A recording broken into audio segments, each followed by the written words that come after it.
হযরত আবু মুসা আল আশআরী রাদিয়াল্লাহু তাআলা আনহু হতে বর্ণিত। তিনি বলেন, একবার সূর্যগ্রহণ হল। এতে নবী সাল্লাল্লাহু আলাইহি ওয়াসাল্লাম ভীতসন্ত্রস্ত হয়ে গেলেন। তার উপর কিয়ামত সংঘটিত হয়ে যাবার মতো ভয়ভীতি আরোপিত হল। অতঃপর তিনি মসজিদে গমন করলেন। দীর্ঘ কিয়াম, রুকু ও সিজদা দিয়ে নামাজ আদায় করলেন। সাধারণত এত দীর্ঘ নামাজ আদায় করতে আমি কখনো তাঁকে দেখিনি। অতঃপর তিনি বললেন, এসব নিদর্শনাবলী যা আল্লাহ তাআলা পাঠিয়ে থাকেন তা না কারো মৃত্যুতে সংঘটিত হয়ে থাকে আর না কারো জন্মে হয়ে থাকে, বরং এসব দিয়ে আল্লাহ তার বান্দাদেরকে ভয়ভীতি দেখিয়ে থাকেন।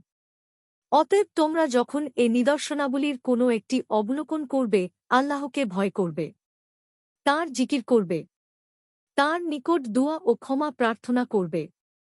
বুখারী, মুসলিম। বুখারী 1059, মুসলিম 912, শারহু সুন্নাহ 1136, নাসাই 1503, ইবনু খুজায়মাহ 1371, শারহু মাআনির আশার 1950, আর সুনানুল কুবরা লিল বাইহাকি 6363, মিশকাতুল মাসাবিহ 1484। হাদিসের মান সহিহ।